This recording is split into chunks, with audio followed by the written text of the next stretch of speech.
Eu fiquei muito honrado em poder participar de uma homenagem justíssima, merecida a alguém que fez muito pela Estrada de Ferro Campos do Jordão, o Ayrton Camargo.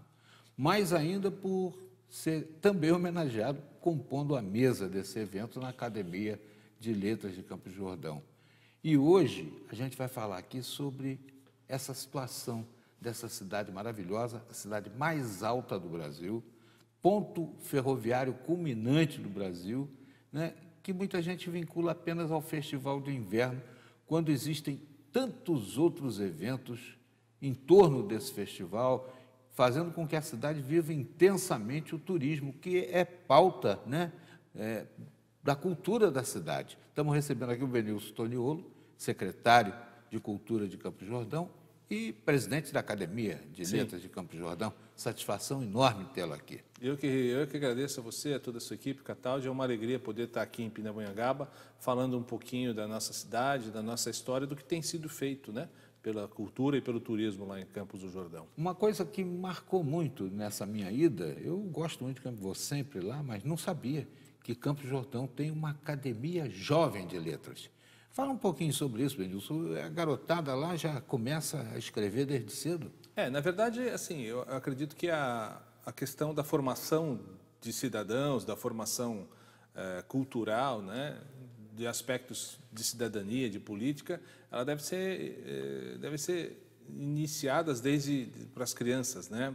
A minha avó dizia que é de menino que se torce o pepino. Então a gente procurou, é um sonho antigo da Academia de Letras, ter uma academia jovem, onde nós pudéssemos auxiliar o sistema educacional brasileiro e o sistema educacional da cidade na formação dessas crianças. Então nós criamos a Academia Jovem de Letras em março do ano passado, março de 2017, vai fazer um ano. Hoje ela era composta por 50 cadeiras. Cada cadeira homenageia uma pessoa importante no desenvolvimento de Campos do Jordão. Tem o seu patrono, né? Exatamente.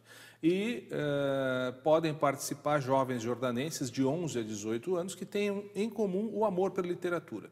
Todos leem, todos escrevem. Então, eles são empossados numa sessão solene na Câmara Municipal, cada um na sua cadeira específica. Eles têm que saber tudo sobre o seu patrono, estudar a vida, estudar a obra, para poder falar sobre esses patronos. As nossas atividades acontecem todos os sábados, né? E elas acontecem em vários locais da cidade. Então, em pontos turísticos da cidade, biblioteca municipal, casa de cultura, hotéis, sempre buscando por base, tendo a literatura como base, o desenvolvimento de lideranças para o futuro e o desenvolvimento da formação cidadã de cada um deles também. Então, é um trabalho que tem acontecido e tem nos dado muita alegria e esperança. Agora, Benilson, vocês buscaram inspiração em alguma outra cidade, em alguma outra academia, ou é um projeto estritamente Não, esse local? projeto já existe. Ele foi criado pela professora Maria Sueli Fonseca Gonçalves em São Paulo, no município de São Paulo. Aliás, hoje, no município de São Paulo, a Academia Estudantil de Letras, ela é já política pública, todas as escolas do município têm, já são mais de 100 academias estudantis em São Paulo.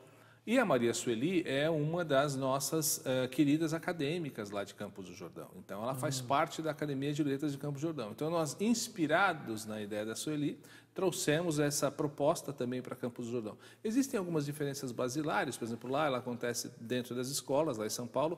Em Campos do Jordão, ela acontece nos finais de semana, né? Então, assim, não é ainda uma política pública do município, é mais uma ação da Academia de Letras.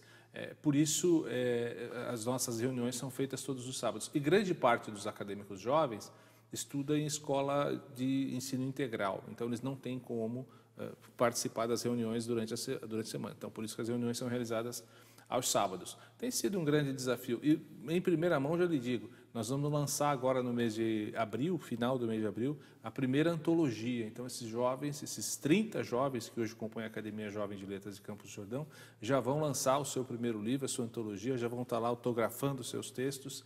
E tem sido uma experiência muito bacana. E você que está aí assistindo em Campos do Jordão e sendo jordanense já sabe, né? São 50 cadeiras, tem 30 ocupadas, tem chance para você entrar nesses 20 claros, né? Sim, sem dúvida nenhuma. É só assim, ter a idade entre 11 e 18 anos, gostar de ler e escrever, é isso. Inclusive, agora no próximo sábado, né, na Biblioteca Municipal, nós teremos uma palestra sobre a profissão do psicólogo. O que é o psicólogo, o que ele faz, qual é o perfil exigido para seguir essa carreira, o que tem que estudar para chegar a ser um psicólogo. Nós já tivemos, por exemplo, para você ter uma ideia, nós já tivemos uma jornalista, uma advogada e agora teremos uma psicóloga que vai falar sobre os desafios e a vocação do psicólogo. Porque o objetivo também, Cataldi, é proporcionar aos meninos e meninas que elas se encontrem, saibam qual é a sua verdadeira vocação e o que tem que fazer para atingir esse objetivo. Então, nós sempre convidamos profissionais bem-sucedidos dessas áreas que possam ir até a Academia Jovem e falar, olha, para ser advogado, para ser jornalista, para ser psicólogo, os caminhos são esses, os desafios são esses, o perfil desejado é esse. E é a nossa contribuição no sentido de ajudá-los também a desenvolver a sua vocação e um futuro, né? Aliás, eu fui a uma dessas reuniões, né, como falei, e foi bastante proveitosa a participação do Ayrton Camargo, que, sem dúvida, é uma pessoa extraordinária, fez muito pela estradinha, né, Estrada de Ferro Campos do Jordão, e fez revelações importantes que muita gente não sabia. Eu, como jornalista, não sabia de muitas coisas que ele falou. Ayrton Camargo é um grande amigo, um profissional extremamente competente, de alta formação técnica na área e, mais importante do que isso, é um grande apaixonado pela Estrada de Ferro. É um grande amigo. Então, nós fomos muito felizes em convidar o Ayrton Camargo e foi curioso porque o Ayrton tinha deixado a Estrada de Ferro há alguns dias para dar continuidade à sua carreira dentro do governo do Estado em outro local. No metrô. No metrô. E todos ficaram encantados, a ponto de nós convidarmos o Ayrton para ser um dos membros da Academia de Letras de Campos do Jordão. Então, como membro correspondente, aqui ele vai residir em São Paulo, mas Ayrton vai ser um dos nossos, foi convidado oficialmente pelos nossos acadêmicos naquela oportunidade para fazer parte do nosso quadro. Benilson Toniolo é o secretário de Cultura de Campos do Jordão, presidente da Academia de Letras, já nos falou bastante aí sobre a criação da Academia Jovem, a oportunidade que você, jordanense de até 18 anos, tem de ocupar uma das 20 cadeiras que ainda estão vagas, já tem 30 ocupadas, mas nós vamos falar um pouco também sobre o Festival de Inverno, que já deve estar aí sendo organizado, né? Afinal de contas, estamos às portas dele. Muita gente pensa que Campos do Jordão se resume ao Festival do Inverno e o Benilson vai ter a oportunidade de falar que não é só isso, também.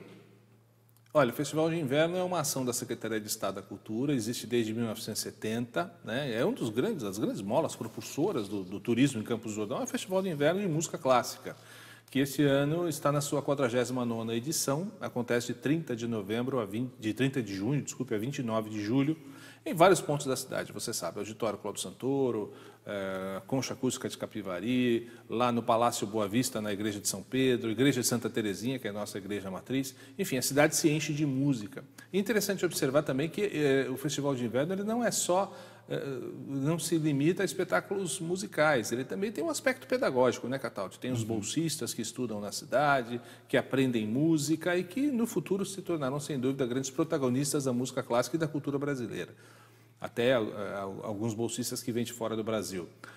Esse é o grande destaque, sem dúvida, do ano, porque ele acontece no Auditório Cláudio Santoro, que é um dos principais equipamentos de cultura da América Latina. Meu Deus, que acústica, que coisa extraordinária esse auditório. Eu tive a oportunidade de visitar, é maravilhoso. Agora, o que muita gente pensa, eu inclusive pensava, é que todos os eventos que acontecem nessa temporada são parte do Festival de Inverno e eles são apenas satélites, né? Exato, muito bem colocado. Na verdade, o que a gente chama de Festival de Inverno é o Festival de Música Clássica, que acontece durante 30 dias em Campos do Jordão. Como você bem disse, as demais ações que acontecem, principalmente ali no Capivari, ali na Concha Acústica, que você conhece tão bem, principalmente ali naquela região, são eventos particulares, satélites, como você disse. Então, são estandes de montadoras, são restaurantes, enfim, aquelas diversas ações que acontecem. O grande evento da temporada de julho em Campos do Jordão é o Festival de Inverno. A cidade toda se veste de Festival de Inverno.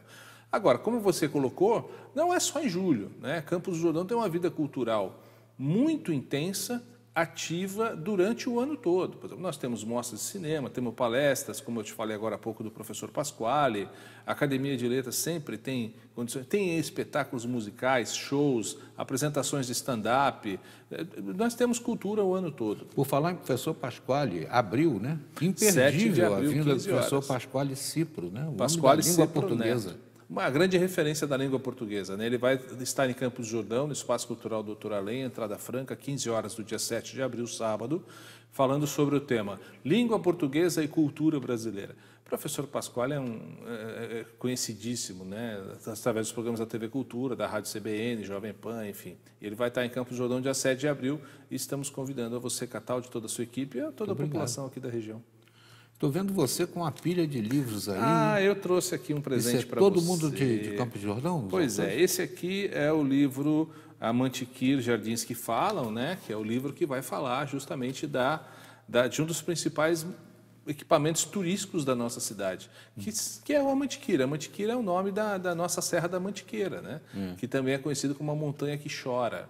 Então tá aí para você conhecer lá um dos nossos principais atrativos turísticos, o Mantiqueira, que completou 20 anos no ano passado. E a montanha que chora mesmo, vem tanto cursinho d'água ali que vai acabar demandando lá no Paraíba do Sul, mas vem lá de cima da serra. Damos a nossa contribuição, sim. Campos do Jordão tem uma história muito rica e deve muito aos pindamonhangabenses e aos pindenses, né? Então, a participação de Pindamonhangaba na formação e no desenvolvimento de Campos do Jordão é fundamental.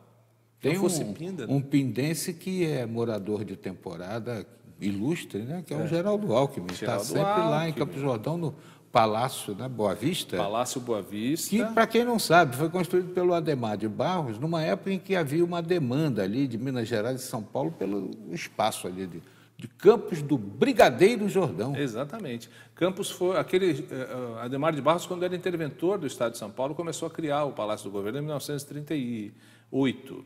Depois, com a questão do Estado Novo, aquilo parou, Adhemar foi cassado e ele volta em 64. Quando ele volta em 64, ele acaba de construir o palácio. Então, ele ficou 26 anos parada a obra. Então, ele começa em 38 e vai acabar em 64. Então, o palácio é a residência oficial de verão do governador do Estado de São Paulo. Que abre o espaço para importantes exposições, né? Inclusive do mobiliário, que foi até recebeu reis, príncipes e presidentes da República quando estiveram aqui, né? Sem dúvida. E tem lá exposições muito importantes. É o maior acervo de arte brasileira, né? Existente hoje, com ênfase no modernismo. Então, você tem obras de Tarsila do Amaral, Anita Malfatti, estão todas lá.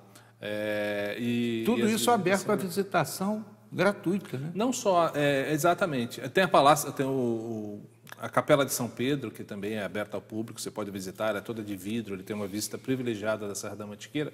E, além disso, nós temos também o Museu Felícia Lerner, que é o primeiro museu de esculturas ao ar livre do mundo, com a obra da artista polonesa, Auditório Cláudio Santoro, que você tão bem conhece. Felícia era uma perseguida do nazismo, exatamente, né? polonesa. Se estabeleceu em Campos do Jordão e deixou aquele legado importante. Museu Casa da Xilogravura, que é o único museu do Brasil dedicado exclusivamente à xilogravura e à literatura de cordel, que é do nosso professor Antônio Costela, um dos fundadores da Academia de Letras de Campos do Jordão.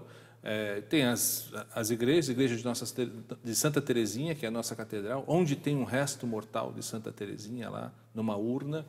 Então, Campos do Jordão é cultura e tem as entidades. Tem um canto gregoriano maravilhoso das irmãs beneditinas, né? Mosteiro das Beneditinas. Tem muita coisa linda, borboletário, flores que voam. Parque Estadual. E uma área gastronômica maravilhosa ali no Capivari. Que coisa deliciosa. Campos do Jordão é um paraíso. Tem. Campos do Jordão é uma cidade muito interessante. Hoje ela é o principal destino de inverno do Brasil. Está construindo o seu plano municipal, o seu plano diretor de turismo agora também, tem um conselho de turismo muito atuante e a cultura não pode ficar fora de toda essa discussão, porque o motor do turismo em Campos do Jordão são os esportes de aventura e a cultura, inclusive a gastronomia, que faz parte da nossa cultura. Haja vista que vamos ter a festa do Pinhão, que começa dia 20 de abril e vai até o dia 10 de maio com uma atração. Esse ano nós vamos fazer o concurso O Maior Pinhão da Estação, para saber, nós queremos provar para o Brasil que os maiores e mais saborosos pinhões estão em Campos do Jordão. Então, para isso, nós vamos criar uma gincana cultural para saber qual é o maior pinhão que é coletado em Campos do Jordão durante agora a estação do outono. Olha, meus cumprimentos ao secretário de Cultura de Campos do Jordão, o Benilson Toniolo, Obrigado pelos livros. É um prazer. Tá? E eu até convido em seu nome o povo de Pinda, que está tão perto, Taubaté, Tremembé, Guará e do Brasil inteiro, né? A visitar tanto mais Campos do Jordão, que tem muita atração e, olha, turismo bom, bonito e barato. É isso mesmo. Tem para todos os gostos e para todos os bolsos.